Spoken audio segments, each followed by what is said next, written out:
I'm Al McFarlane. Welcome to the Conversation with Al McFarlane. Today is Friday, and Friday is the Healing Circle. Pleased to join with my colleagues, Dr. Bravada and Dr. Oliver Williams, to create a conversation about health and healing for us as individuals, for us as families, for us as community, for the world. It's a sacred space, a sacred opportunity. It's a place that provides for me a sense of healing and well-being. I hope it provides the same thing for you.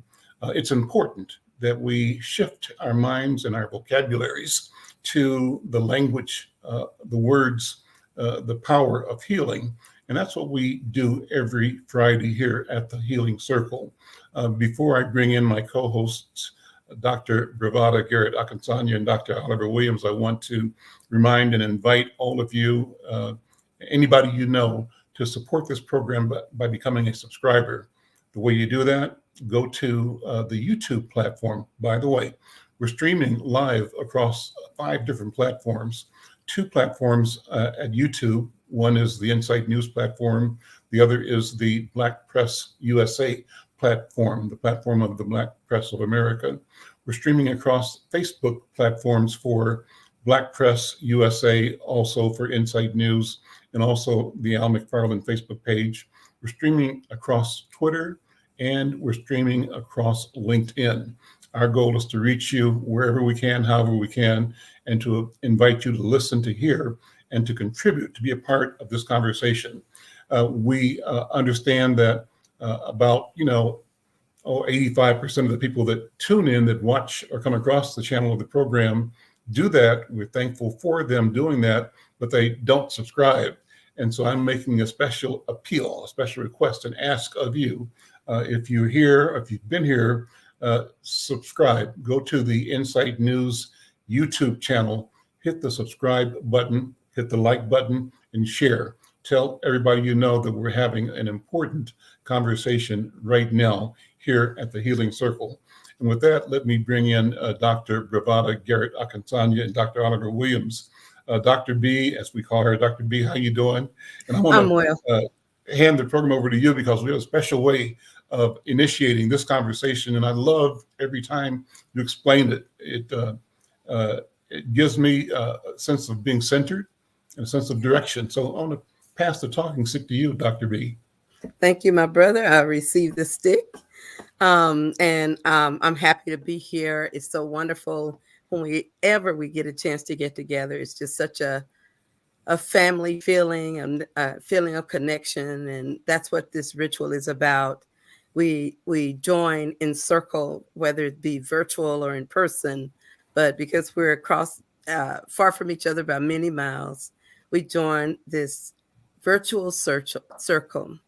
And the African people do business and family work in circle, because when you are in a circle, there is no beginning and no end.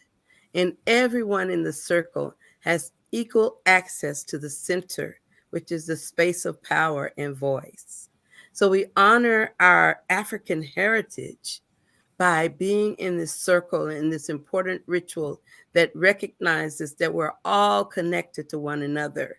And that idea of consubstantiation, that we're connected to living things, all living things, to plants, the earth, and to each other. And we do this celebration in circle. Another part of the circle, of course, is that we honor the shoulders that we stand on.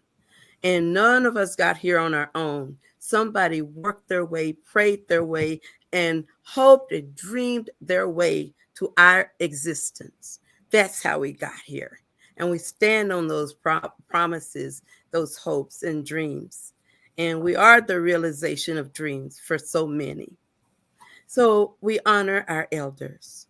And we honor our elders because they're closer to our ancestors. And we honor our ancestors because they're closest to the Creator. So in that sacred space that we share, we recognize the orderly fashion of African people. And in this circle, we share a talking stick. Though it be virtual, and we pass it from one person to the other. And the way it works is if you need the stick and something is burning you, just burning up inside of you to say, you ask for the stick and you get that value of permission to speak. And when we're in the space, the elders among us give us the power and permission to speak because we know wisdom comes from many, many sources. So today, as we sit in our healing space, may the wisdom of our bodies, of our ancestors, of the shoulders that we stand on, may that wisdom infuse us into a place of mental, physical, and spiritual healing. And I pass the stick back to Brother Al. Thank you, Dr. B. That settles me, and I thank you for that. I'm welcoming Colonel David Rebb, my dear friend. Haven't seen you in a bit, but Colonel Rebb, so good to see you. Before I bring you on to say hello, let me just remind our viewers and listeners, tell somebody else that we're having this conversation right now. Ask them to go to YouTube, Insight News MN, or to Twitter or Facebook, and join the conversation. And if you want to be on the program, send a note. Send a note to Cooper at insightnews.com. Cooper at insightnews.com. He's the producer of the show, and he can see if we can bring you into the conversation as well. We want to be open to you and invite you to bring your ideas, your thoughts, your feelings, your responses to the ideas we discussed today. Dr. Oliver Williams, I'm going to pass the stick to you first, and then we're going to bring in Brother Colonel David Rebb. Could be all those things, right? Yeah, that's right. All the above, right? Well, hello to everyone. Hello, Colonel. And Good afternoon. how you doing, brother? Great. That's good. Great. God is good. Yeah. And my sister, Dr. B. And so no, just welcome everyone and interested in seeing where the conversation is going to take us today. So you can pass the stick, or however you want to do it.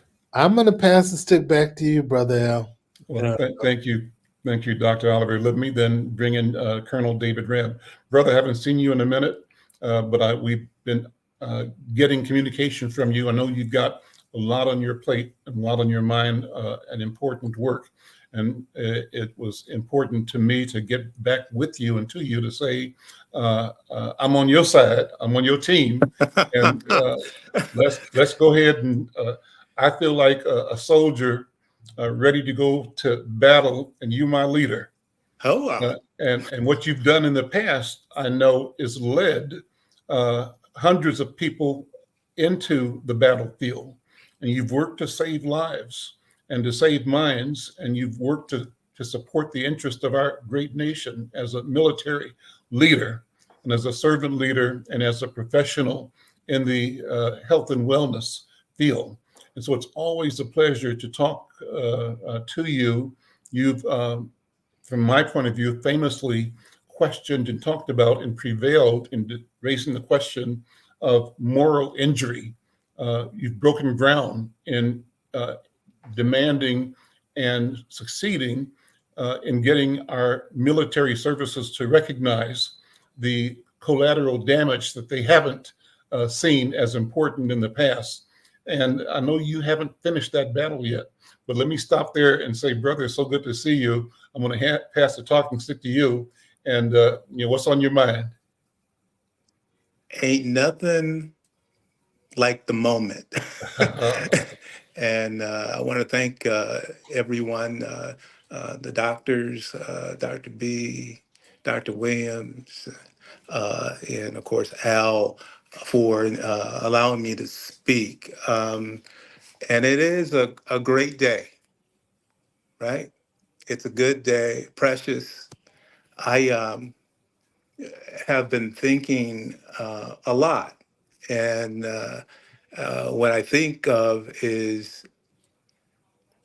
what is to come, right? What is to come?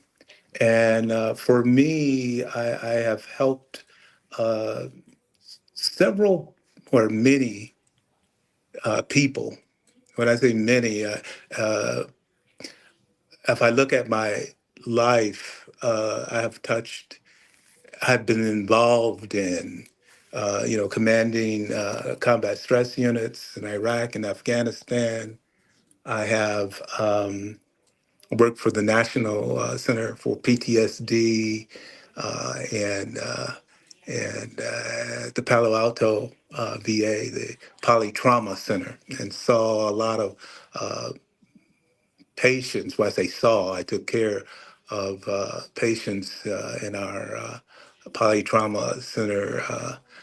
So I was like really fresh in terms of looking at the wounds battle and the impact that had not only on the veterans, the family, but also the community, right? And we are suffering from, or what I'm going to say, suffer. We're bleeding, right?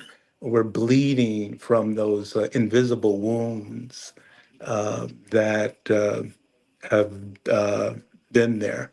And, the suicide rate is very high still as we look at the veterans. And what we're seeing now is also, it's not so much um, the war, it's the culture of going to war, the culture of going to war. It changes people. And for sure, it has changed me. And I'll be the first to say that uh, community heals and isolation kills, right? That we cannot isolate ourselves as we're going through change. We can't do that. We're part of community. The information I'm going to share today is going to be uh, quick and but it's going to be thought provoking. Okay, and so chew on this. Consider some of the things that I will be sharing. One of the things I'm going to be sharing is that one, in terms of healing, um, this issue related to moral injury. And thanks, Al, for allowing me to speak on this. I think it's been, what, 3 years ago? And it still is gaining speed and people becoming more aware. But I appreciate the platform, Al, that you gave me to speak on this issue. Uh, an update to moral injury is that veterans and service members. When I say service members, I'm talking about people actively in the military. Veterans and service members and families and friends are impacted by war. Right? We just are. And this issue of isolation, isolation kills is very it's very important. I was going to say pugnant to our survival as a community, as a family, and as a society. So it's important that we consider this. The, the fresh thing that happened was that we did get feedback from the council of colonels. There's what they call a council of colonels, right? And that is a group. You can Google it. The Council of U.S. Army Council of Colonels. I took my claim to them and said that I believe I'm suffering from this thing called moral injury. There was several factors, but the issue was they didn't know what it was, right? Actually, I got turned down 3 times before I got to the highest level. And one of the things that, I was taught by my mentors were, you got to go to the highest point, right? Especially if you're going to make change, you got to go to the highest point. um, don't start at the bottom. Don't start in the middle. Gain traction by going to the highest point and speaking your truth. And so that's what I've been trying to do is to speak my truth.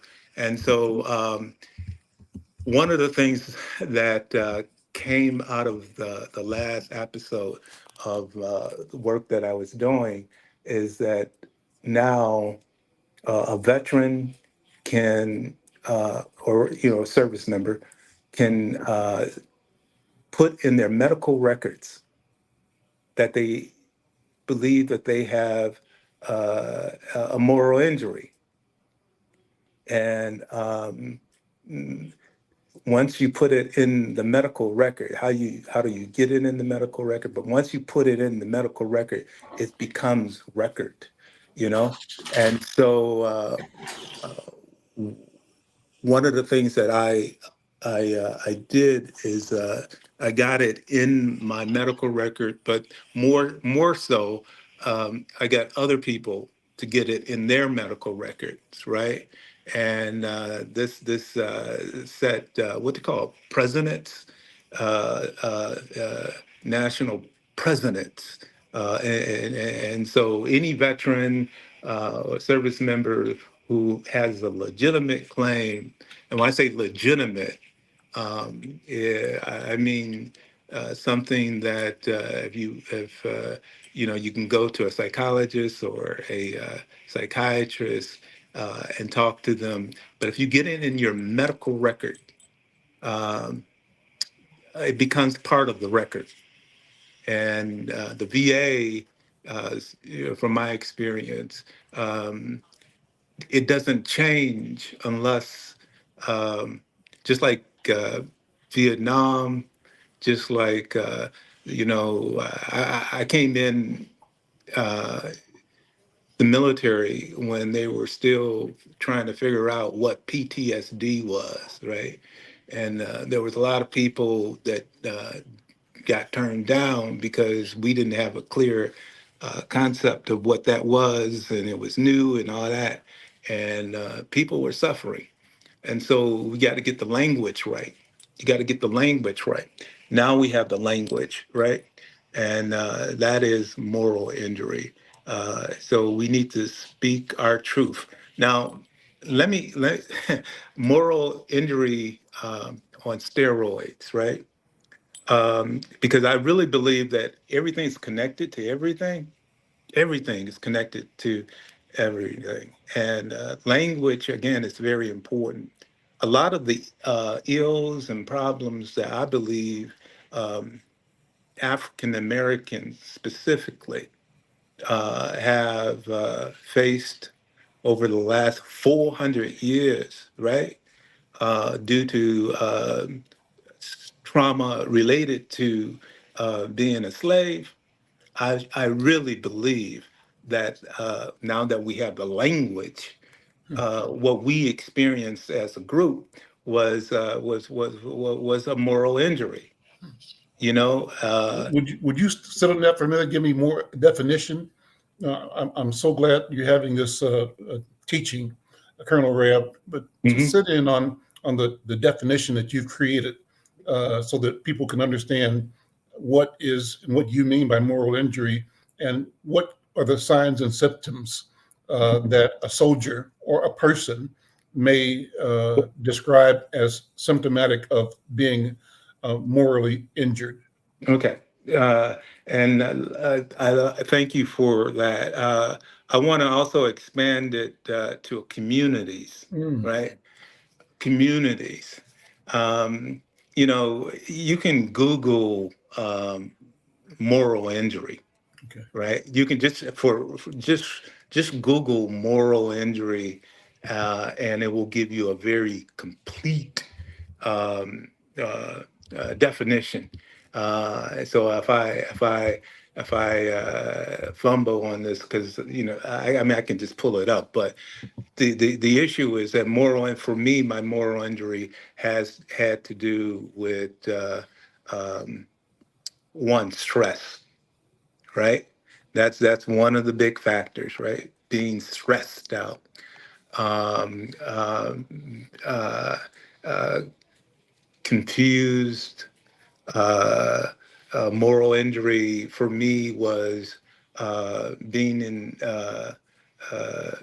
having values, but those values do not play out the way they're supposed to. Most organizations have values, right? And those values um, uh, direct how you're supposed to behave. And But what happens when those values do not apply? And so for me, uh, I took it again all the way to the Council of Colonels and said, y'all missing something as it relates to these values that we say we're supposed to live by, and we don't play that out. Uh, and so again, you can take it at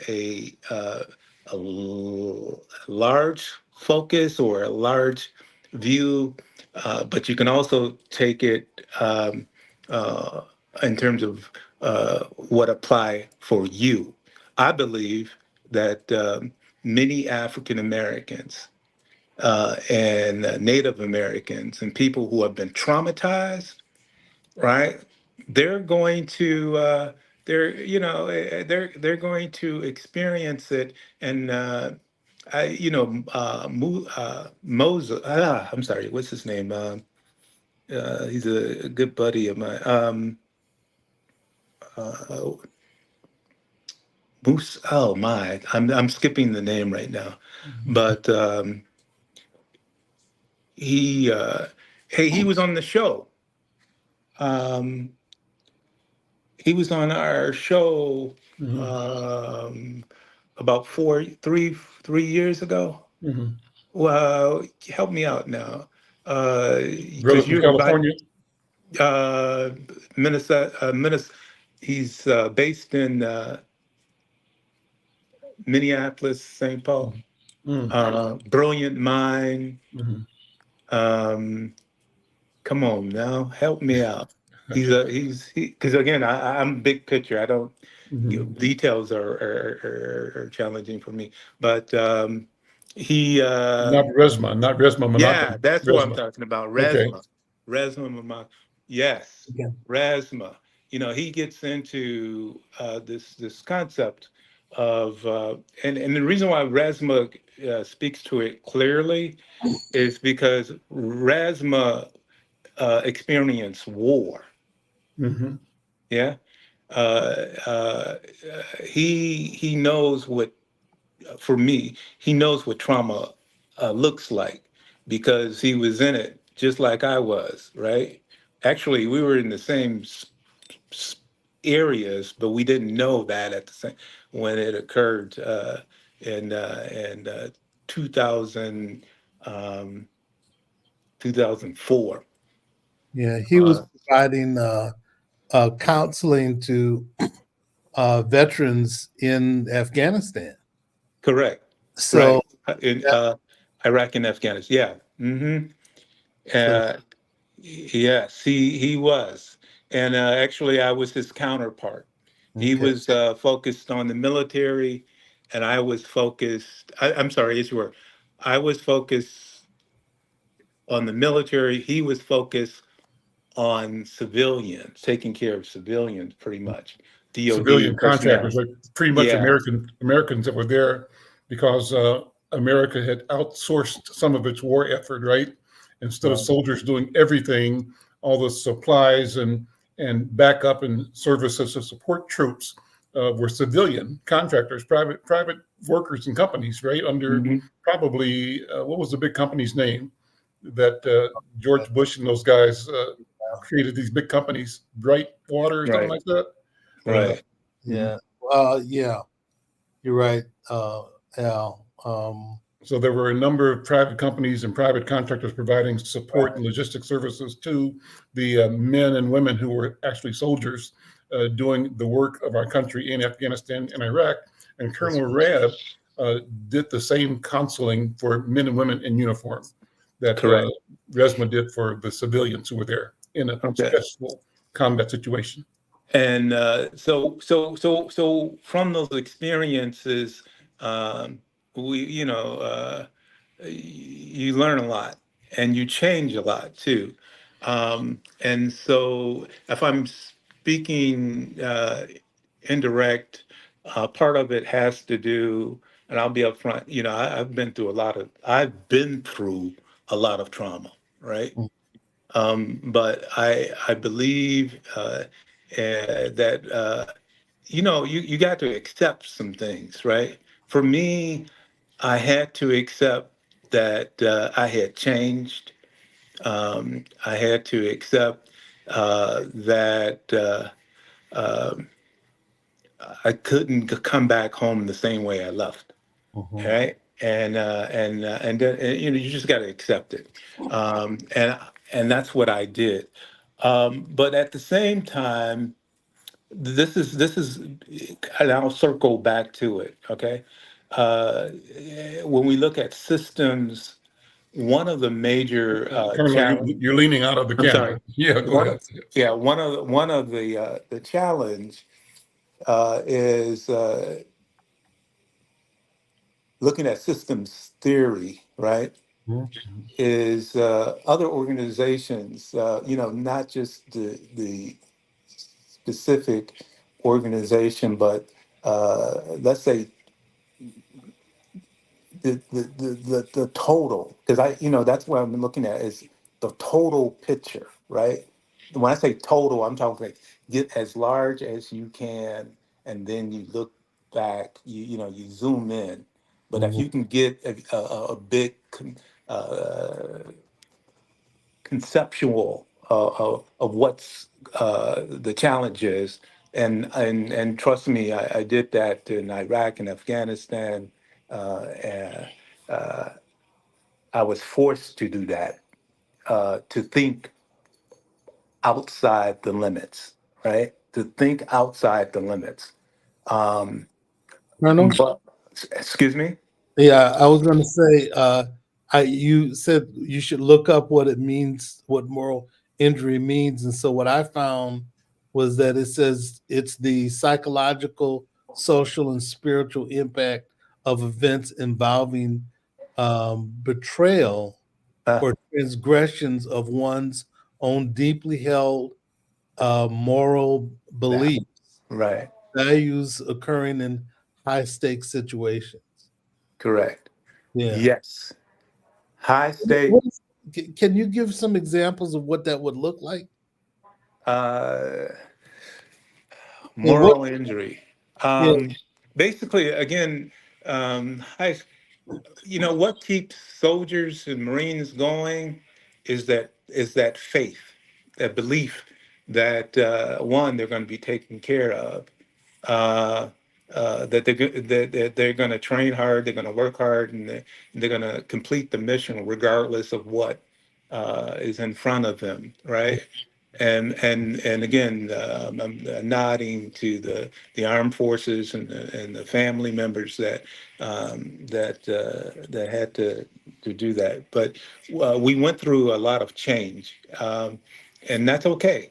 But this issue of going through change and then coming out of it, and not having people who have the uh, appreciation or the knowledge as to what you're coming out of, or going into, Mhm. that can stress people out. Um, let me just share that I have spoken with a number of people who are authorities uh, in the in the country. Personally, and some of those people, like for example, Dr. Shea, and Dr. Shea is if you Google him, um, he's a psychiatrist. You dropped your Uh, camera somehow. Your camera. I'm sorry, There we he's go. a psychiatrist. He's a psychiatrist, um, and he worked for the VA, but he also his focus was taking care of Vietnam era veterans, Is it and like post-traumatic stress disorder? Is that what he took care of? he did post traumatic stress. Actually, he's the one who coined the term moral injury.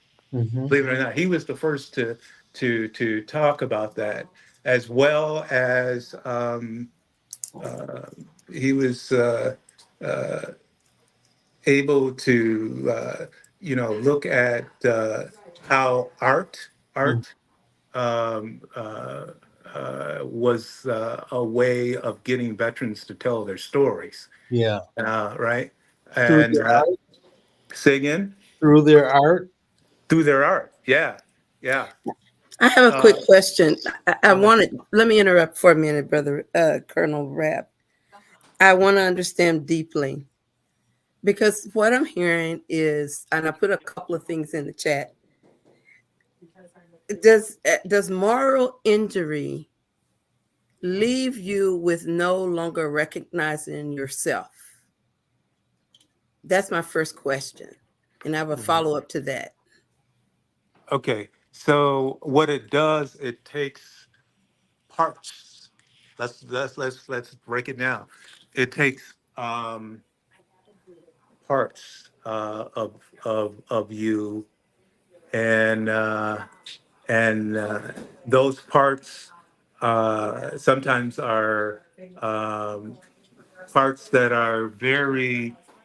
You have to excuse me. Wait a second, dear. Can you close? All right, thanks. Um, my wife just came through, so Mhm. but I need to be nice. All No right. problem. Yeah. So those parts are required, and most people, in terms of uh, way of evolving and thinking and dealing with, Mhm. sometimes if you don't have the parts, um, it can get kind of difficult. Right. What moral injury did to me is it just reshuffled a lot of things that and I had to make some decisions of part of it. It was life or death Yeah. Decisions about what? decisions. Say again. Decisions about what, Colonel? Decisions such as, for example, um,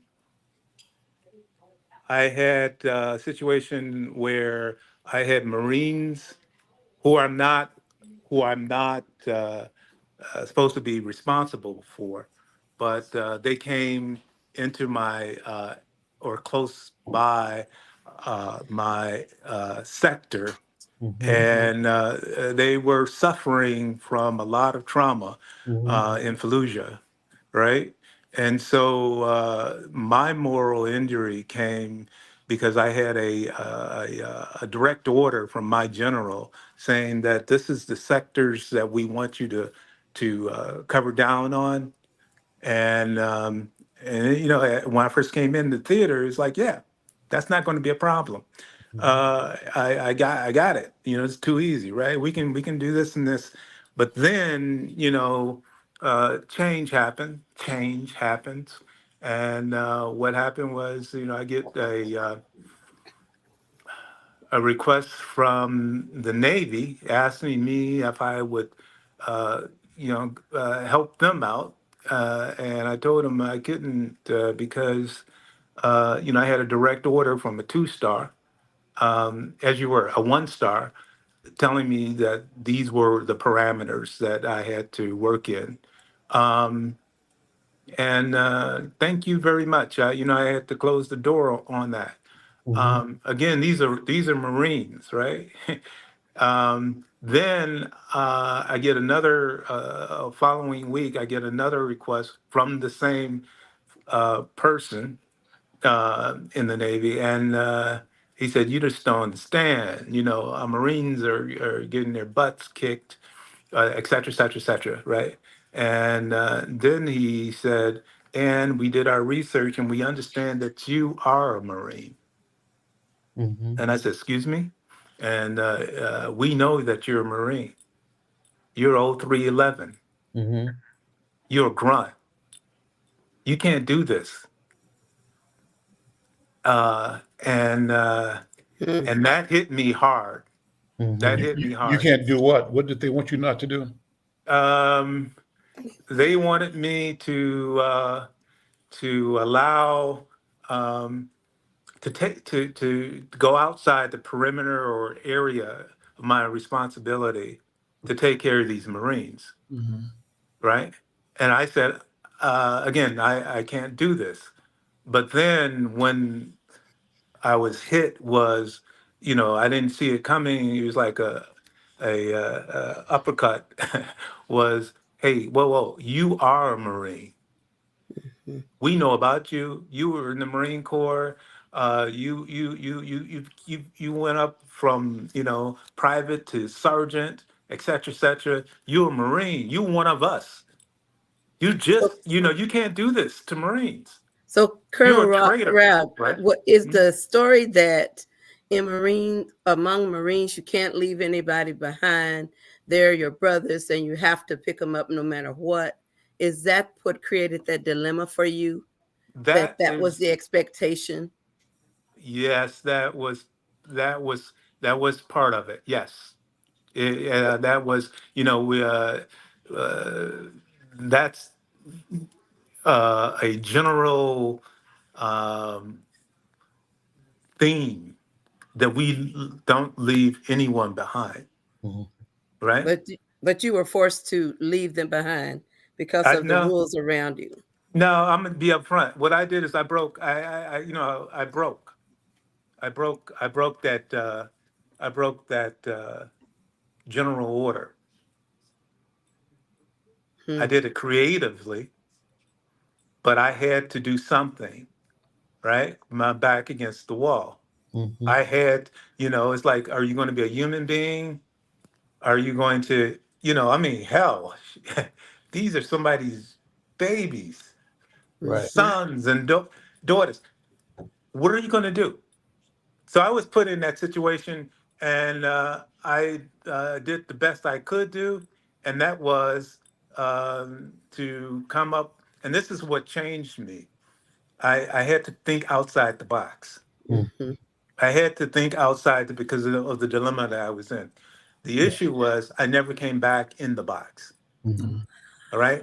The way that I think is totally outside the perimeter as most people think. And I'm not bragging. I'm just saying. For example, now this is let me bring this to scope here. For example, um, what would you do? All right. I'm asking you, and those are the challenges. What would you do? Okay. Minneapolis VA Medical Center. Have y'all been there? I have. You know what? Nice, great uh, uh, uh, institution. It has some really good values. You should, look at their charter, et cetera, et cetera, et cetera. Um, but real quick, what happened was when I came to work there early in the '80s, as you were mid '80s, they had a Confederate flag flying Hmm.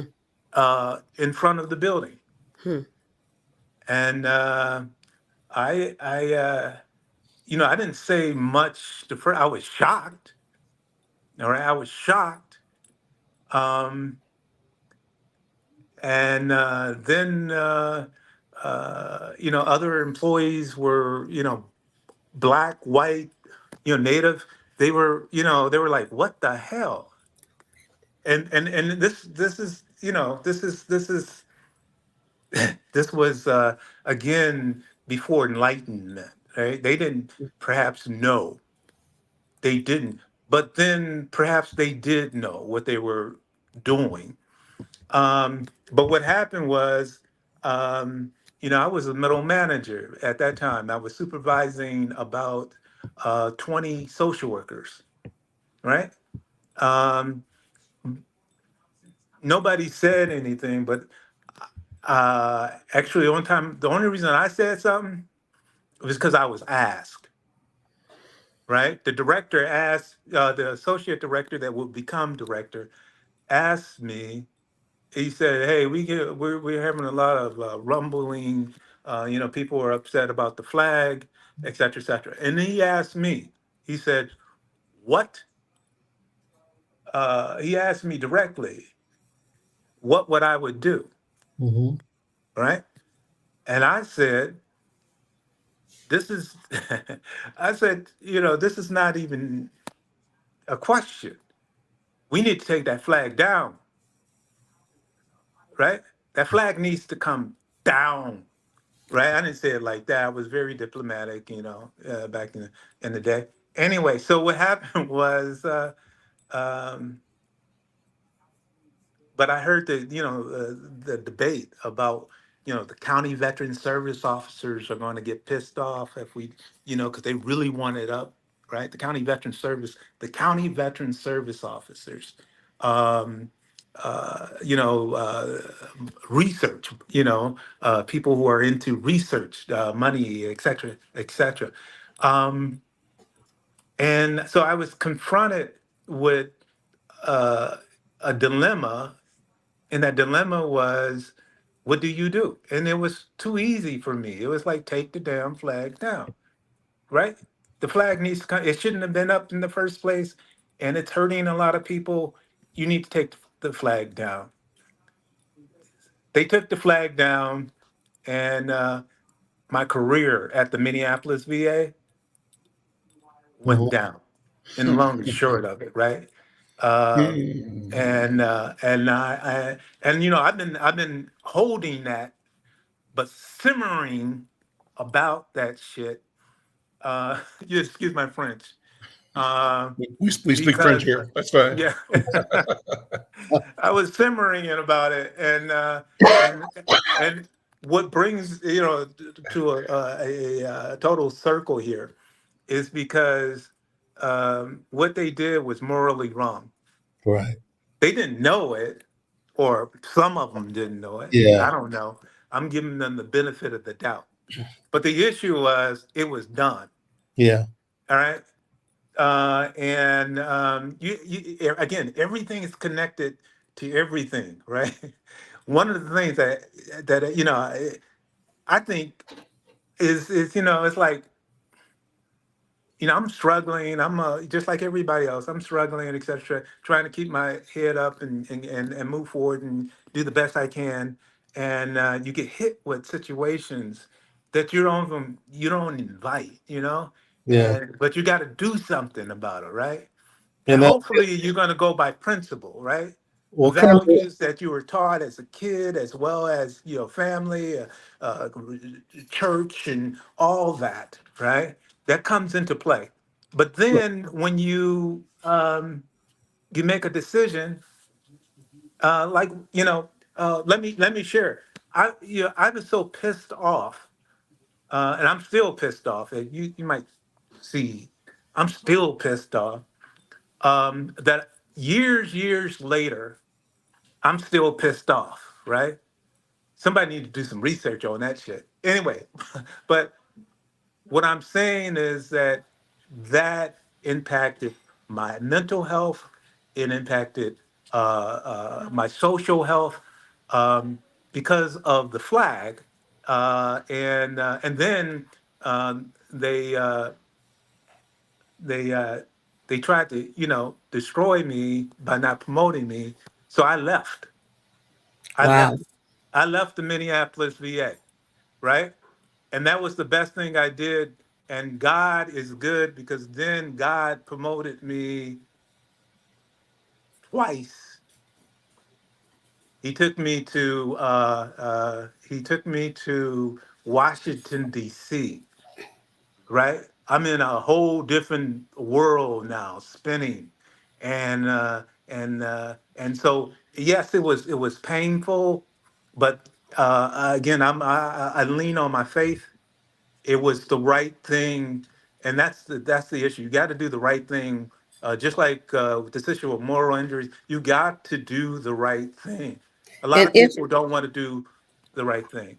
and if you don't do that right thing, that can make the moral injury even worse. And that's what I was saying about Naomi McBar says we have an alien self disorder. We don't recognize who we are anymore because we let people truncate or break down our sense of morality and what we know in our whole soul is the right thing to do, and they break that.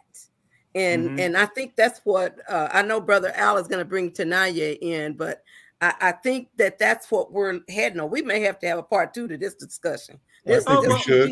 we I ain't got think we enough 2, should. time 3, to. 4. I'm telling you, it's gonna be a part 2. I'm telling you that No, today. no, but let me get. I gotta get I need to be very focused here. Yeah.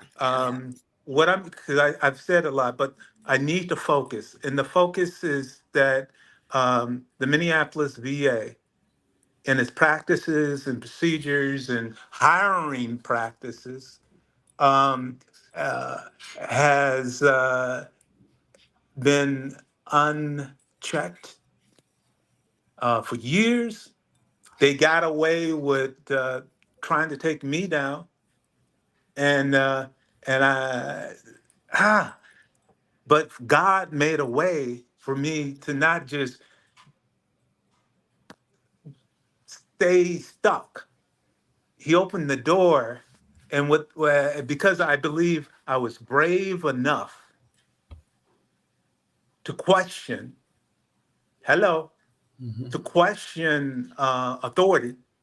I was brave enough to say this doesn't make sense, um, but at the same time, I was leaning on the things that made me who I was. Things like Jesse Jackson. I'm from Chicago. Operation uh, Bad Breakfast. I'm from Chicago, um, and went to the University of Chicago, uh, Illinois State, et cetera, et cetera. And this is wrong. That's all. I mean, Brother David, let me do this. We 10 minutes left today. Let me put us on pause here. This has been it's always great listening and talking with you. And let's let this set up Simmer.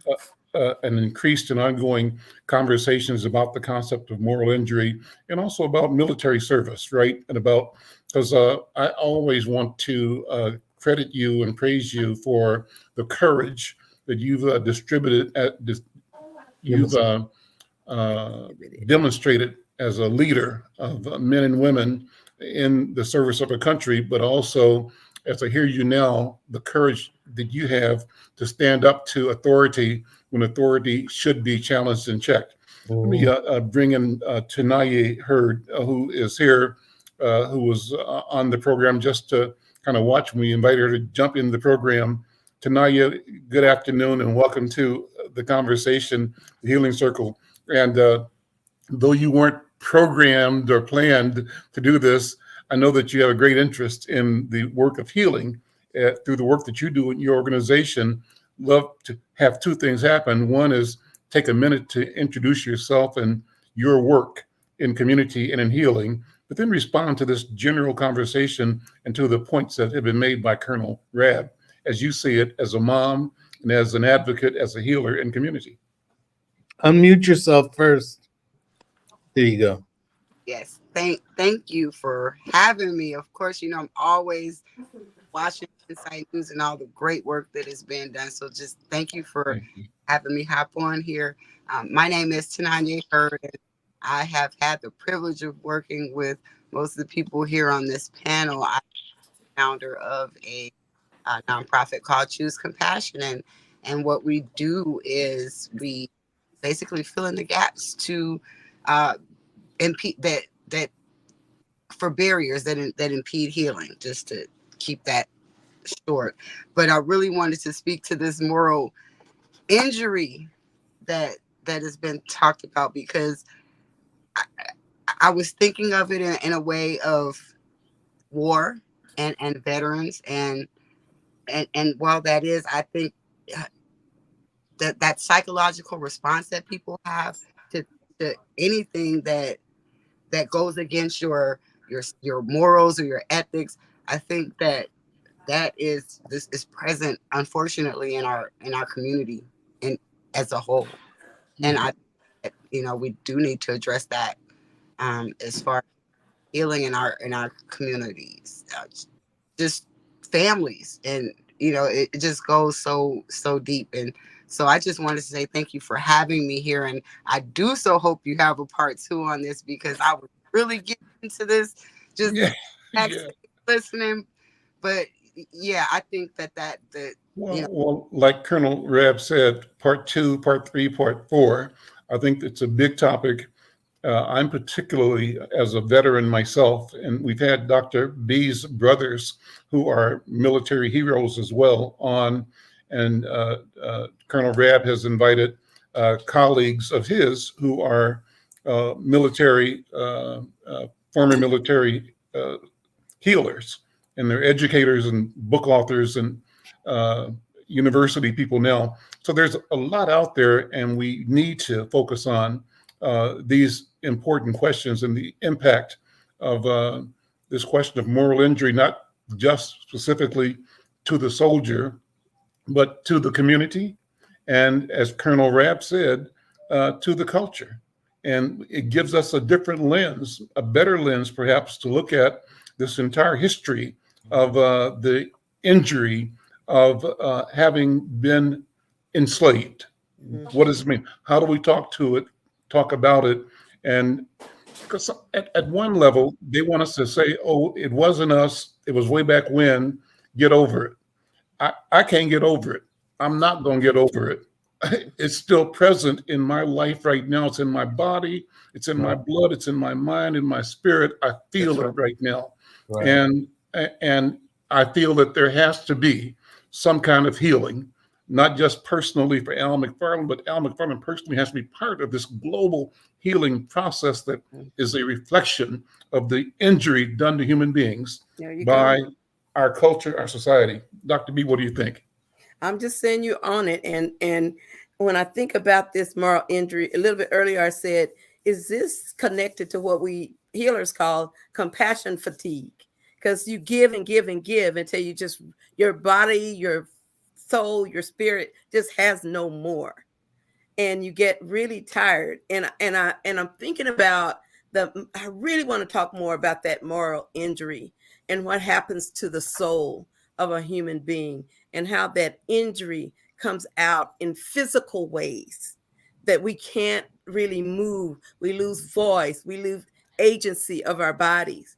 So I think we're onto something, and I think this conversation is something that we are obligated, morally obligated, to continue this conversation.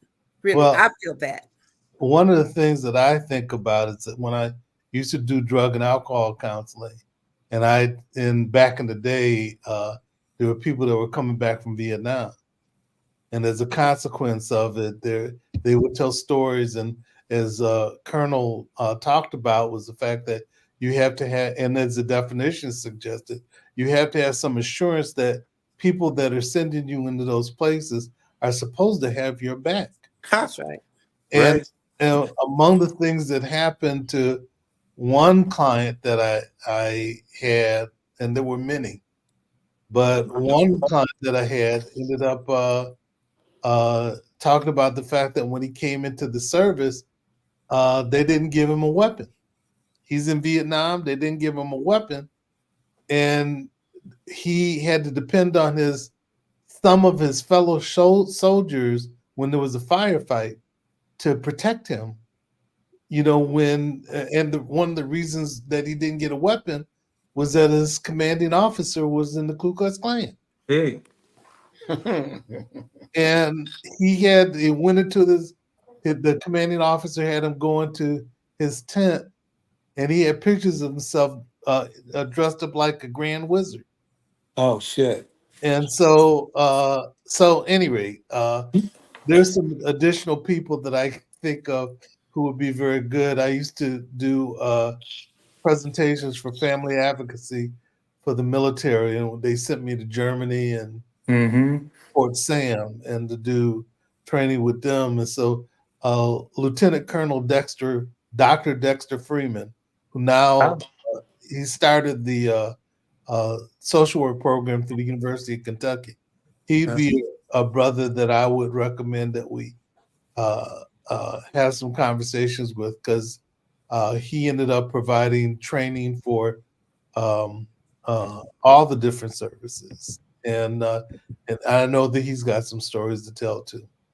So yeah, let's continue to have these conversations. But understanding that sometimes you get betrayed when you're supposed to have those people that are supposed to send you in harm's way support you when you get there. You have to have some expectation that they're going to do the right thing with the fight. Right. But when they don't, and then you're forced to, Colonel, one of the things that I believe is the fact that they knew that it was wrong to have that Confederate flag up there. And for you to have the courage enough to be able to challenge it was an important thing. That's right. But those are fights that we have to take on.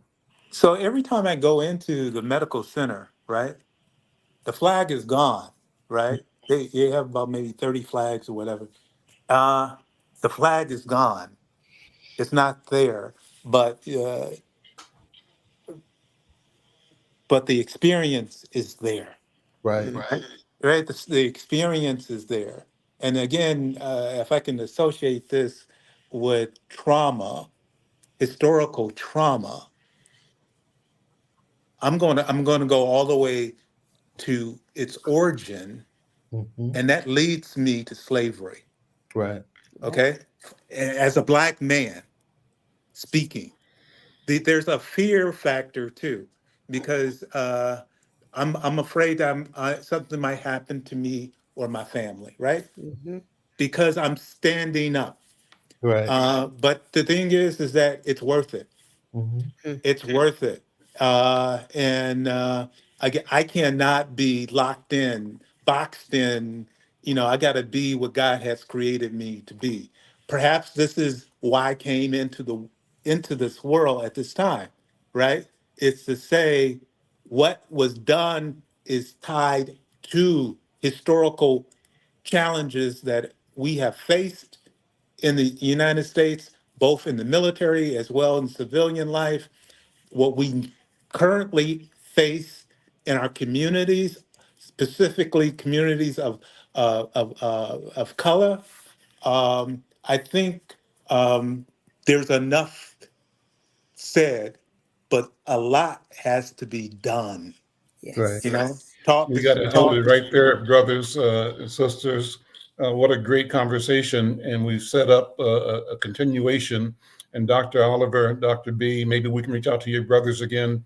Dr. Oliver, to those colleagues and people that you have referred to, and Tananye, maybe people that you want to weigh in. Let's come back around and continue this conversation. And I want to, as we're talking, just pay respect to a veteran that we lost early this year, and that was Sergeant Ray Robinson. He was on the program a few years ago. Oh, my. He was 101 years old and active until he's about 101, and just recently this year passed. But when I think about veterans, I think of him. He was trained by the Buffalo Soldiers. Wow. And he was a decorated war hero at the battle, battles to take Italy in World War II. He's one of the black soldiers that were talked about, and their bravery in fighting against the Nazis and the Italians when the Allies invaded and suffered tremendous casualties. And he was multi-decorated. I've heard people talk about what he must have done to have been so honored and decorated and for his fearlessness. So for him and all the other men and women who served our country and who have expected America to have their back, we want to have this conversation. With that, I'm going to say good night, good afternoon, and thank you all for being here. We'll see you next time. All righty. All right. Bye-bye. Out here.